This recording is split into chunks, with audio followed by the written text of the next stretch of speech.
Charlotte Caleb from Kobalt talking about music data. So the premise for this panel is the modern music business is an increasingly complex operating landscape. Formats are constantly evolving and shifting.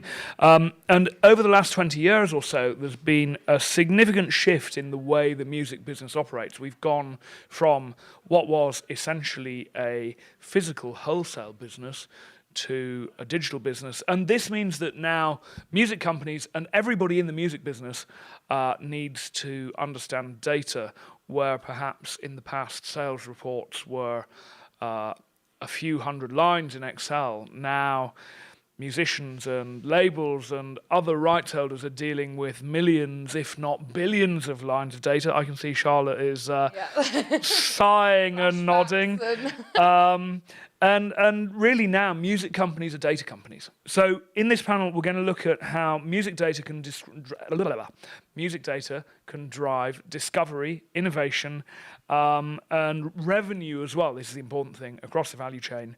And what we're going to look at in particular is the diverse data sources that are available now, the types of questions we should be asking our data, and how doing this right can help you compete in the new music data economy. So before we jump into that, because there's a lot to cover, I'll let you both introduce yourselves. So Dave, do you want to just let people know a little bit about what you do and where you fit in?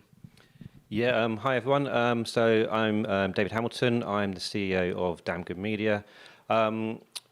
Basically, I'm a tech company, or I run a tech company. It's not just me. You are a tech company. There are definitely some others involved in it, yes.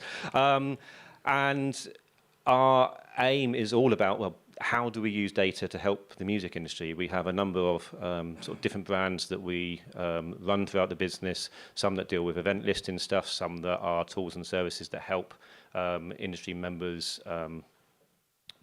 run their businesses more efficiently, I guess. But at the end of the day, every single thing we do all comes back to the data, how we collect that, how we display that, and how we therefore enable people to act upon that. Brilliant. We'll come back to more of the specifics of that in a second. Charlotte, how about you? Yeah, so I'm Charlotte. I have been an artist manager for 7 years with my own independent roster, but I guess more relevant here is I am senior rights management manager at Kobalt, AWOL. So that means dealing with, well, to begin with, it was dealing with all the UGC platforms, YouTube, Facebook, etc., and managing those and optimizing them. And now that's expanding into all DSPs and basically like driving the collection and then interpretation and the tools around that for data at AWOL. So really, both of you are working with data on an everyday basis, really. Yeah. And just before we start, I'd like to say thank you to the University of Brighton, who have supported this panel happening at BMC through the DRIVA Arts DRIVA initiative, which is funded by ESIF and Arts Council England. I'll say a little bit more about that at the end. But to jump right into the topic, you're both working with different types of music data every day. When we're talking about music data, what do we actually mean? What is music data? Charlotte, do you want to dive in first? I think like the amount of data available out there is frightening, and I think when you start digging into it, it's the levels you can go to. It's infinite. Yeah. So like my starting point at AWOL was like YouTube, and like the levels of data that are available there that are completely unused by the music industry.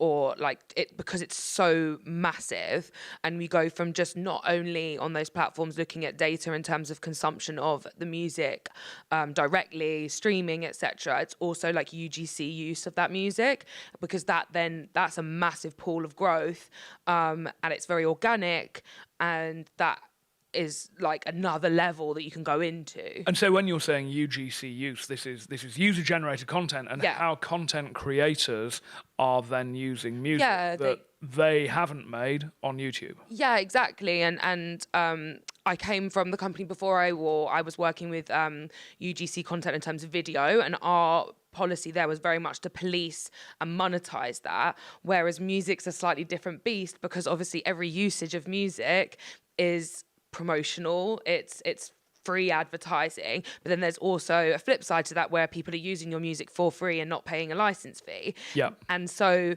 it's kind of monitoring that and exploring like the cost versus benefit all the time, I think is very important. But yeah, it's user generated, just people using music on the internet in many different forms that are different to just traditional DSP, how we would see music being used and sold by artists. And so then the types of data that you're getting around that usage of music, what sort of things do you look at a top level?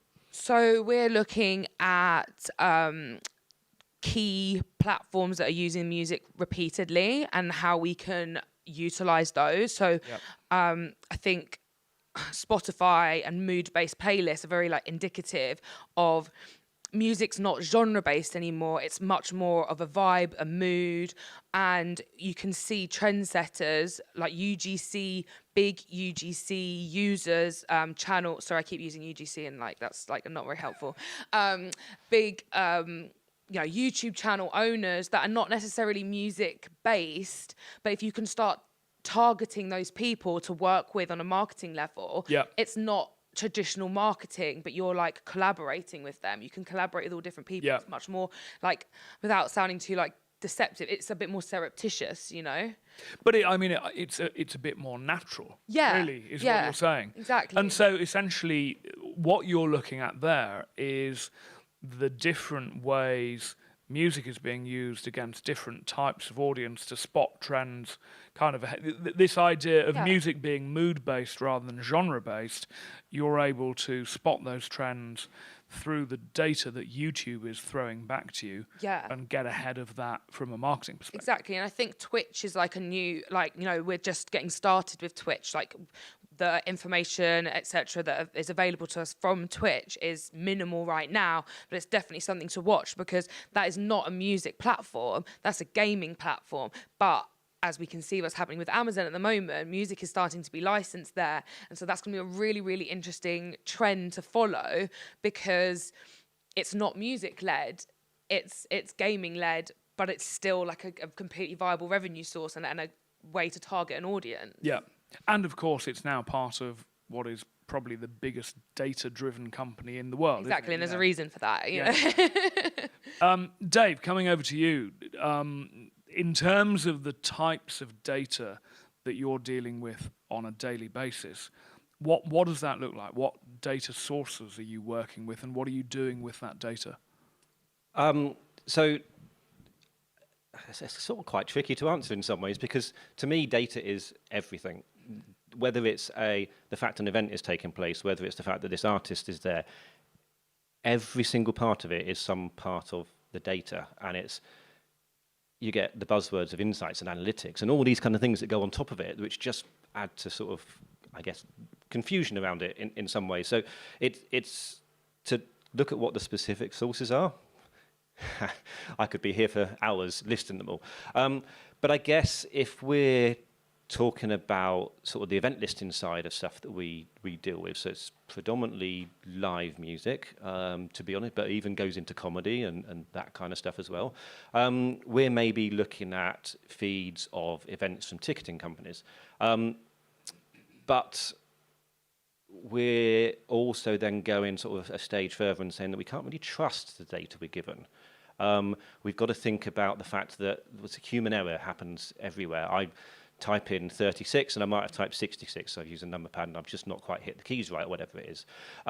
So we're looking at how do we normalize that data into something that becomes useful. So if we're trying to work out what events are taking place around the country and we're looking at a feed from, say, Ticketmaster, C-Tickets, Gigantic, etc., one of those might have the event taking place on the 24th of May, one might have the event taking place on the 24th of June. So how do we work out what's real?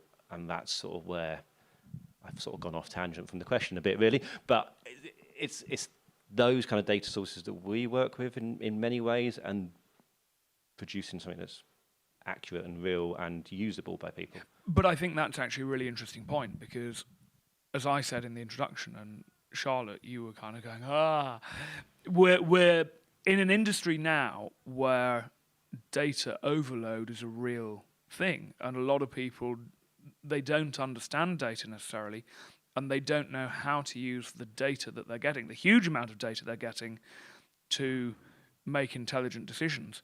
But also, if you don't understand the data you're getting, you don't know whether you can trust it or not. And also, there's a massive issue in the industry generally in metadata, like metadata clarity, accurate metadata. And metadata being the descriptive data for assets. Descriptive data for an asset, title, duration, ISRC code, UPC code, etc. Yep. Obviously, every ISRC code, I'm being a dork. Every ISRC code and UPC combination creates a different instance of a track. And so Universal might have the track and they've got it on one product, and then another distro has it, and all this kind of thing. And if the metadata isn't accurate, the instances of usage of those tracks is kind of useless, because you don't know where it's coming from or why. And platforms like TikTok that have music as part of as a big part of what they do, but they weren't built based on music. They weren't built with the understanding of a music company. Metadata is really difficult with them, and different instances of tracks are really difficult. So deciphering accurate data is really challenging. Accuracy is the biggest thing. Yeah, it really is, because you can have a number, but if it doesn't relate to the thing that you think you're talking about, then it does mean nothing. And so, for example, that could be that, and this is a really interesting thing actually, because the what we're talking about primarily here is the data that you're getting out the other side. But if you're not putting in accurate metadata to begin with, then the data you're getting out is meaningless. And this is something that we were talking about before, which I'll come to in a moment, Dave. But in terms of the TikTok example you gave, so that could be that it is essentially the same track, but there are two or more labels who are representing that track in different territories or something like that. Yeah, and there's a different marketing team on them, so you don't know which is the successful marketing campaign or all those kind of things. There's loads of different factors. There's completely different teams or different structures in place that are delivering that track. And if you don't know which team is responsible for what, that's really, really challenging. Yeah. And there just are, at the moment, obviously as AWOL, there are big catalogues of music that just hop from distro to distro, because that's just, you just go to where you're getting a better deal, et cetera, et cetera. It's very, very common. And that's big migration of data, and that has to be really accurately assessed. And, that's part of my team's job, is to make sure that, when we're onboarding a new client, that we're really accurately inputting the metadata. But actually, this is another issue in the music industry at the moment. I used to work for TuneCore, which obviously is a very similar company to AWOL, and we would have people who left AWOL to come to TuneCore and people who left TuneCore to go to AWOL. And, people are shifting their catalogue, hunting for the best deal, because when distribution has come, the actual distribution of music has become a bit of a commodity service. It's the other things that go around the piping of music to DSP. Yeah, it's the full service.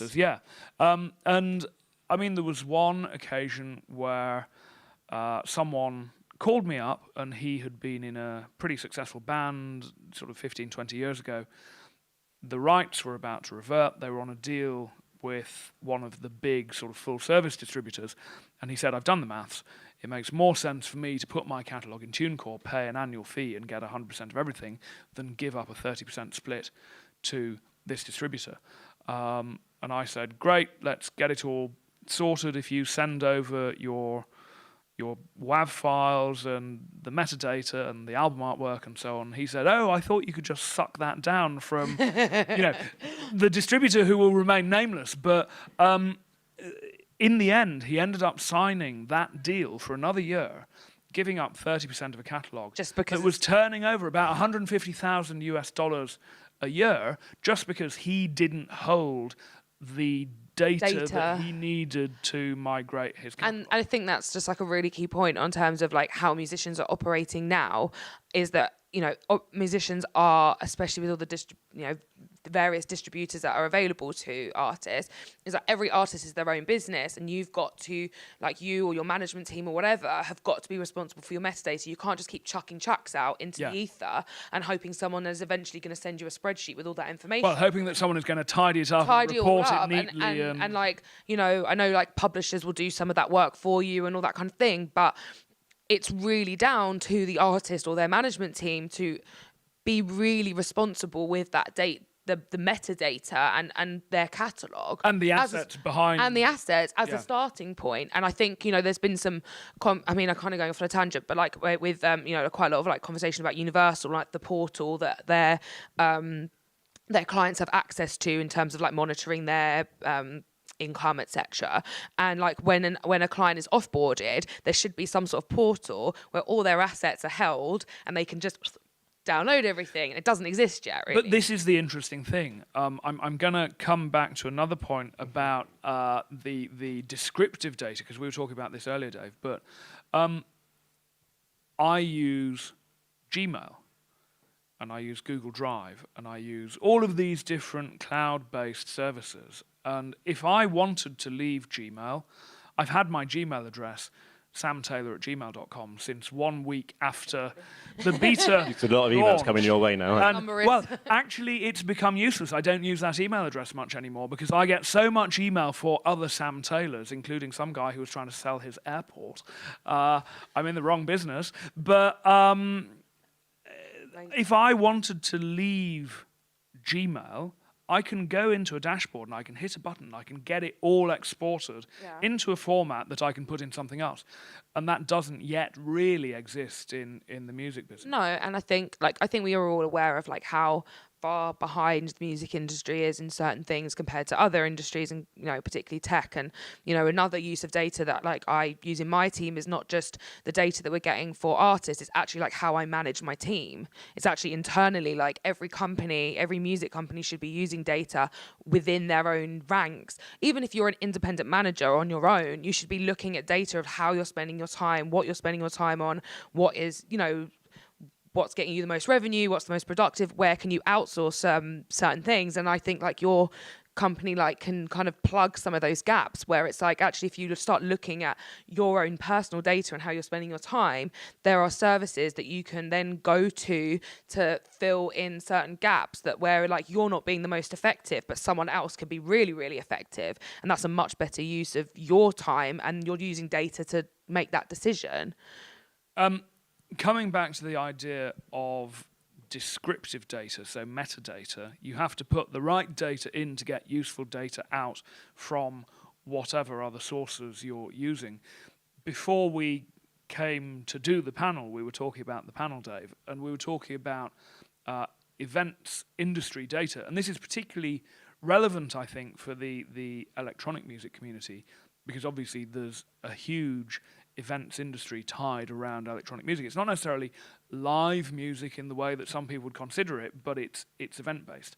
So in recorded music, there are metadata standards, descriptive data standards like DDEX for recorded music, which is the data that you need to put in to get your music on sale, streaming, whatever, and to get paid. But with events, there isn't really any standardized format for putting in event data. So when you're working with events data, you're doing a whole bunch of quite clever stuff using AI and all sorts of, you know, really quite high-level technology.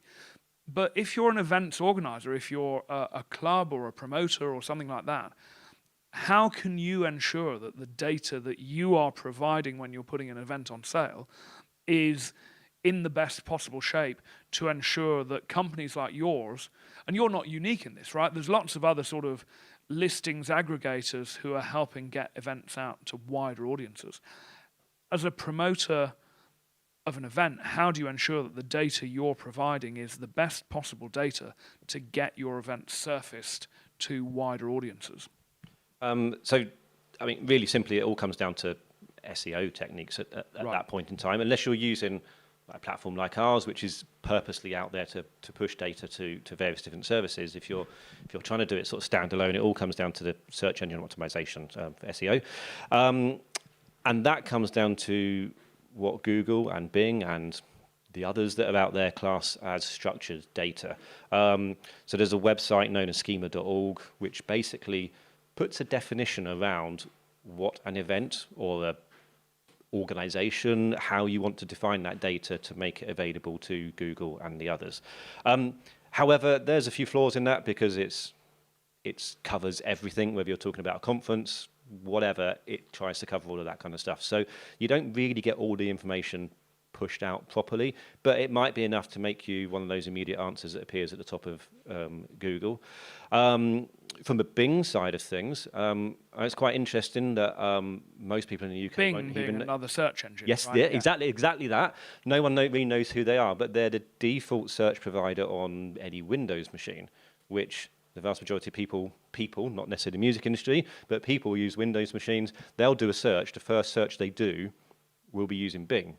So it's something like 98% of all adults in the UK use Bing, but without realizing it. They actually cater them for about 30% of the search traffic. But that's quite important because you've got to make sure your data goes out there as well as to just Google and everything. We've actually been doing quite a lot of work with them to make sure that data is in a much more live music orientated way so that they can be a lot more accurate around it. So there's some quite interesting things there. So for us, it's not just about how do we provide data to the music industry itself, it's how do we surface that data to people outside of the industry so that they can utilize it and operate from it. And so when you say providing data to the music industry, what sorts of, you're aggregating a whole bunch of data, and are you then giving another sort of stream of data back to the industry? Yeah, effectively. So I guess the best way to describe us is we are just a data warehouse. We collect absolutely everything we can, and we present it back to whatever member of the industry wants it in the way that they want it. It all comes down to, as I said earlier, data is everything, but it's all about understanding which bits of data you want to get the fact that you've had this many clicks or this many that, and it's this gender or that age range. Doesn't always mean something unless you can put context behind it. And I think what's most confusing now is in this day and age, everyone talks about data and it's this magical thing of ones and zeros that only specialist people understand. But actually, we've all been working with data ever since day zero. It's, how many people came through the door? What times were they turning up? That data was stuff that we would have put on spreadsheets before now. It's just being automated. So it's bring it all back to real world scenarios. Every time you're thinking about something, what's the real world scenario around it, and how do you need, what pieces of information do you need to help push that part forwards? And so this is quite an important point, I think, that a lot of companies that are sucking in huge amounts of data are realizing that it's of no use to anybody unless they can present it in some sort of way that makes it accessible. So I guess the best example, the most familiar example of that is probably Spotify for Artists. That if you took the raw stream of data around your streaming activity on Spotify, it would be hard to make any sense of it at all, because it would just be hundreds, thousands, millions of rows of data where you would need sort of a key to understand what the different elements meant. And so they created Spotify for Artists, which has this dashboard where you can make sense of that data, and you can sort of ask questions of the data. You can say, which cities are people listening to my music in? What age groups are people listening to my music in? There were a few other people that I approached to sit on this panel, and they said to me, oh, well, I wouldn't really have anything to say about this because I don't work with data. And I said, that surprises me because, you do this job or you do that job, and surely you're looking at this data. And they went, oh, well, yeah, no, I guess I'm obviously I use that data, but they don't consider themselves people who use data on a daily basis, but they do. And I think the point you made there, that data is considered this complex thing, is it's very off-putting for a lot of people because, if you didn't enjoy maths at school, data was always tied to I that. can completely speak to that because I'm I was an English lit person at school. I'm not a data in the traditional like geeky sense of it, and I'm suddenly like in this role, and I love data now because it's not thinking about it in terms of like ones and zeros and stuff. It's actually like taking this information and then making it a real world, like making it an ecosystem and seeing how this information like interplays with each other. And it, like, honestly, if anyone's ever thinking that it's like some like scientific, like really like mathematical thing, like I'm the least mathematical person in the world, and yet somehow I'm sitting here speaking about it. So like, yeah, I completely agree. Like everyone's using it every day in everything you do. It's not just marketing people, it's everyone at AWOL needs access to all the data that we can possibly give them, like, but in presentable ways that they can actually just ask questions. And that's like my team all the time are meeting up with other teams and doing little breakout sessions on like, what questions do you have and what questions do you need answers to? Okay, how can we figure out those answers? And literally that is a question that we have to keep asking everyone all the time to make sure that we are, because there are teams that probably, or people that probably have questions and they don't think that there's information available that will give them the relevant answer, but there will be, because we get so much, like you say, so much information. It's about asking the right questions and keep asking new questions of the data. And so when you're talking about asking questions of data, what sort of things are your teams inside AWOL asking of data? And do you have a data team who can then answer those questions, or do they just have access? We are building that at the moment. So at the moment, my team will have to answer those questions for you. But what we're building at the moment, which we're really, really excited about, is like really cool tools that are really simple to use, like a Spotify Analytics, but within for internal use. And without kind of giving away all my master plan for the team for the the next year. But it's some of the questions is like wanting to look at stuff on an international level. We are, I think, like you were saying before, like we have quite a lot of default settings on what information we think, like age range and geographic location and stuff. Like we have some quite default settings on what we think data is, and it's actually being like, okay, let's start looking internationally. Let's start looking at devices and times of day when people are using stuff, and what else are they looking at when they're looking at that thing. And like I say, like ecosystems are really important to me. And so it is like, how do we take one person in Brazil that's listening to this music at this time and then feed them into the next artist, and then feed them into the next artist, and feed them into the next artist? And like data can provide you that information of how to keep that person engaged in your content. So it's things like that. I think the point you made about mobile devices is a fascinating one, because obviously I'm from CMU, and our kind of flagship thing that most people know is CMU Daily, which is our email bulletin that goes out to people working in the music business each day. And over the years, it's changed significantly that we used to have to design the email newsletter so that it worked really well in Outlook, because most people were reading it in the office on a work-provided computer that was running Outlook. Yeah. And Outlook has lots of features, or bugs, as most people call them, that make email just break when you try to do anything pretty. And over the years, it's really... I think at one point we had like 90% of our audience were reading CMU Daily on Outlook on a Windows machine. And you can see that change over the years. We've been putting that out every day for 20 years or more. So we actually have a huge amount of data about changing consumption. And now a significant part of our audience is reading on a mobile device. Yeah. They're probably going to the kitchen at work, at home now, but when they're in the office, going to the kitchen at work, 11:30 when we publish, look at it on their mobile, scrolling through, finding things that they like. And that means that we as a business need to make decisions about how we're presenting information to people. I think the Travis Scott Fortnite thing is a complete example of like that beautiful combination of when data puts a brand, sorry, I'm like getting too close. When puts a brand and an artist together, where they've obviously looked at like Travis Scott's audience, they've seen like a big gaming community going on there, and they've put Travis Scott on Fortnite. And like that doesn't happen because like Travis Scott's a fan of Fortnite. It's not, they don't do that because of that. They've looked at data and said like this is location, this is the time of day when Travis Scott fans are going to be on there, or if they're not, they're going to be really excited, and so it's going to get them on there. And so it's like really like thinking about where your artist is going to be at what time of day, what they're into, at what time of day, and where they like to consume. And I think the location of consumption is the real key thing, because that will dictate like what kind of activation, what budget you need, all of that kind of thing. Like it's really indicative. Yeah. So data sort of goes further than that, though.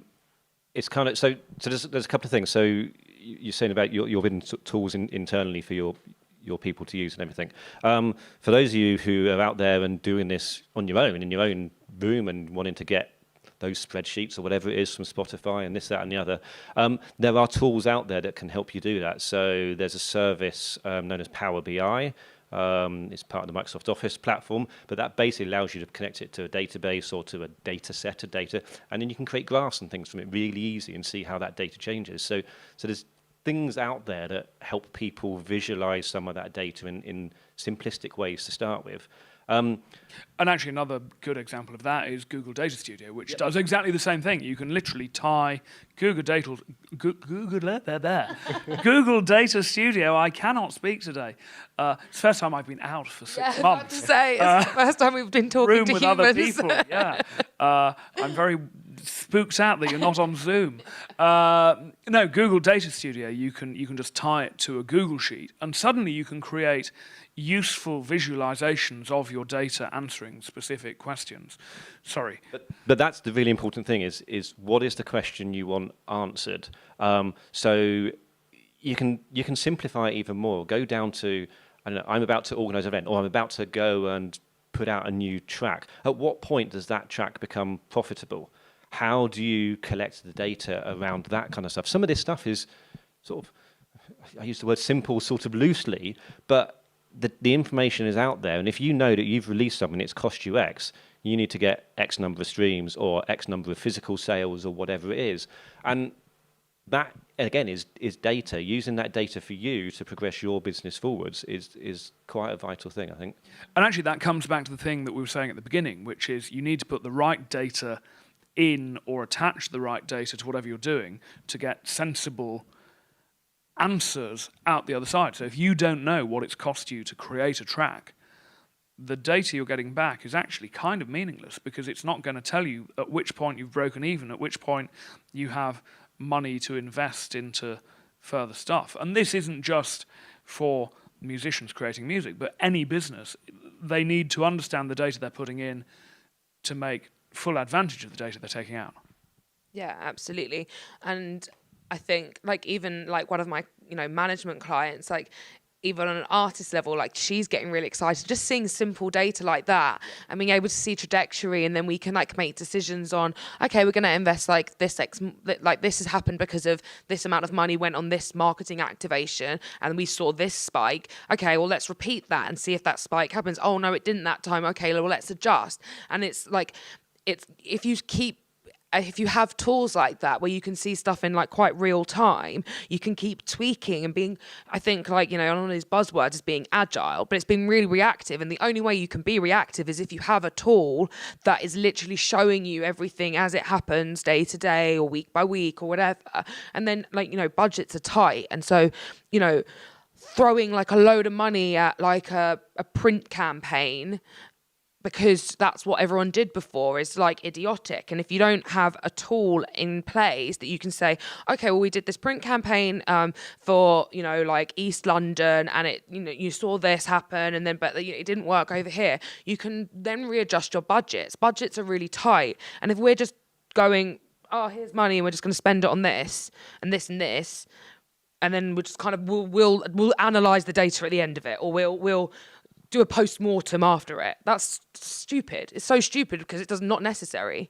I think the bringing up print is really interesting, because obviously in a digital age, we're used to being able to get data back almost immediately about anything we do, right? So if you publish a piece of content online, almost any platform that lets you publish content is going to say there are this number of people who've read this piece of content. It may give you more data, more granular stuff around it, but it'll tell you the number of people who've engaged in some way with that piece of content. Of course, in print, you don't get that, because unless you're looking over somebody's shoulder, watching them read it, you're not going to get anything back.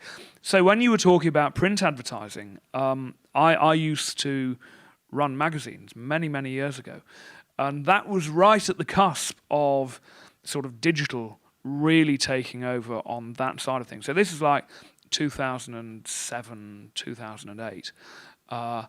And a lot of people then in music were buying print campaigns nationally, and it was just like they were throwing a bunch of money into the wind and going, let's see who can catch a £50 note. Because you didn't get any data back. I was never once asked for any sort of data. And of course, most people lie about reader numbers and stuff like that. And reader numbers are like really like... You just pluck them out of and thin air. What's a reader? Yeah. What is a reader? Is that someone that literally just went...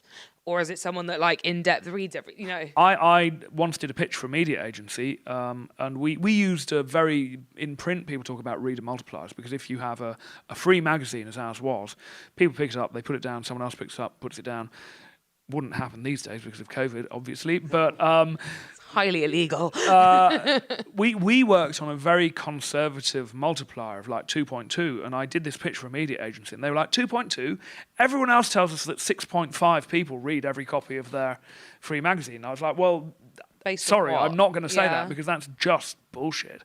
And so the point I'm coming to here in a very roundabout way is when you're doing print campaigns today, actually you can do stuff to get proper data back, because I live in London, and you see these posters on the tube where it says, get your 5% discount and put tube in or whatever. We're seeing that now with all the COVID stuff, is what are they called? QR code. QR code. Yeah. Just whack a QR code. Yeah, well, exactly. Put a QR code on your ad and direct people that's what I'm doing with all the a link fire page or something like that, and suddenly you're getting performance data on print advertising, and then you can get location data, you can get device data, you can get all sorts of stuff back, which helps you as... And just to know whether it's even, like, why are we even doing this? Yeah. Like, what are we even doing? Has nobody scanned the QR code? Yeah, well, we're literally not doing that again. We've just blown £2,000 on a really print ad. It's interesting, really, that COVID's going to be the thing that makes QR codes work. I love QR codes. I have a different business, which is metadata for buildings, and the core of that is that everything has like an identity, and those identities are turned into QR codes, so people can go into the building if they're facilities management or whatever, and they can just scan a QR code, and it tells them everything about that thing. That door handle was replaced 2 years ago, and it needs to be checked next month on the 7th. My husband would be so excited about the conversation. But again, the thing is that QR codes, people have mocked QR codes for years, but actually as a way of taking something static and getting data about it. I would love to do something in a city where you work with musicians in that city and you put little beautifully designed QR codes around places that mean something to them, and people can scan the QR code and listen to a piece of music or something like that. And I would love to do that because I think it would be a beautiful thing. Yeah. But it would also be really interesting to see what type of people are actually scanning that QR code. Who are they? What are they? Because that gives you a picture of what people are like in that particular city. Just to go one slightly more techie and geeky, it's even better if you go NFC. You can get little NFC tags behind something much more pretty than a QR code. I also love NFC, but I think that's a stretch too far.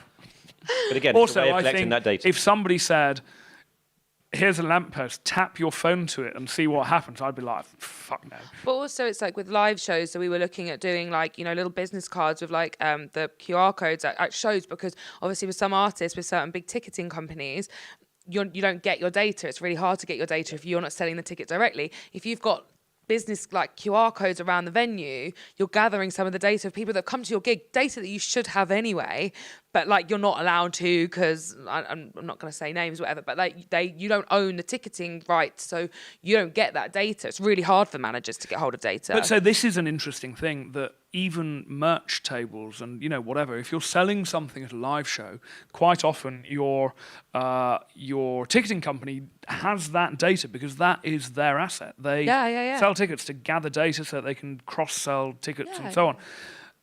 So many shows that I've been to, and there's someone with a clipboard and they say, do you want to leave your email address? And I'm like, no, I don't. Nah. But if I buy something, surely I should be, rather than tapping a card or something, there should be a QR code on the table. I can scan it, use Apple Pay, and that data is shared with whoever that artist is, whoever that venue, you know, whatever it is, because that has huge value for the artist and the manager. And let's just be real, like no one can be asked to do anything. So if you can just make everything all happen in one tap, well, then great, we're on to a winner, because then everyone will do it. Someone writing out their email address is just like, no one wants to do that, ever. Very 1990s. I think one of the things we'll see over the next few years is that data will become more open. In other industries, it's very open. It's very easy to get hold of.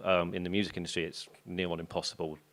But I think, and it's sort of one of the things that we're working towards really, is that although we are a data warehouse and our business drives off that data, it's making that data available to everyone. And yeah, if you buy a ticket, if you go to an event, the people that organise that event need to know the data that's behind it. Now, there's obviously legalities around things like GDPR and all that complicated stuff that no one ever wants to talk about, but there's still useful data even before you get to those points that are actionable things that are worthwhile for people. Understanding times that people come through the door. So when your event takes place, are people just there? So I'm talking very specifically more live now, I guess, maybe more for the support acts or for the headline act or whatever.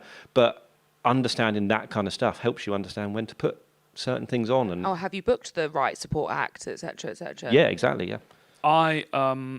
Number one, I don't think you read the terms and conditions of this panel, so you're going to lose a thumb for mentioning GDPR. Sorry, my bad. Because it was explicitly hoped that we could get away with not mentioning GDPR. But I bought a new I bought a new iPhone just after lockdown happened because my very elderly one died. And yesterday, when I was thinking of getting a train down here, I was like, how do trains work? I can't remember. And then I remembered I needed to install the National Rail app on my phone, so I did that. And it popped up and said, National Rail wants to use Bluetooth. And I was like, what? And I read the thing, and it said, because we can give you better information about your journeys using Bluetooth beacons in stations. And again, this is something that's quite modern, so Bluetooth beacons can communicate with your phone, but then the National Rail app can get more information about how you're using it, when, and so on and so forth. And this kind of thing has application to music venues as well, that if you have Bluetooth beacons or even a Wi-Fi network, you can tell how many people have connected to your Wi-Fi if you have a little page that they give a little bit of information. And I'm always surprised that more venues aren't taking advantage of that data. I think when you were talking about open data, the risk is that the big players are going to come the people who hold the really valuable data. We talked about Universal earlier. The majors are very good at using audience data, fan data, and all the other data around it to promote their acts, and that gives them a competitive edge. So I think in the more independent sector, we all have to get more to grips with data. The filtering down of data to the artist, even if you're going through like a distro, like even if you are an independent and going through a distro, like it's still hard to get like really, really accurate data across all things. And so I think like that is the next big challenge for, you know, for AWOL and my team and I kind of I hope other people in the industry are considering this as well. It's like, how are we getting this data instead of holding on to it like it's a treasure trove and like kind of like a bit of a, you know, like goleming it, but being like, how do we get that down to artists so they can actually go and make movements with that in the real world based on that information in a really educated way? And I think that is a really, really serious point to kind of end it on, because I can see them, is like companies having a responsibility to filter down information to artists and their teams. And as you say, that's a perfect point to end on. Charlotte, thank you very much. Dave, thank you very much. BMC and DRIVA Arts DRIVA, thank you very much.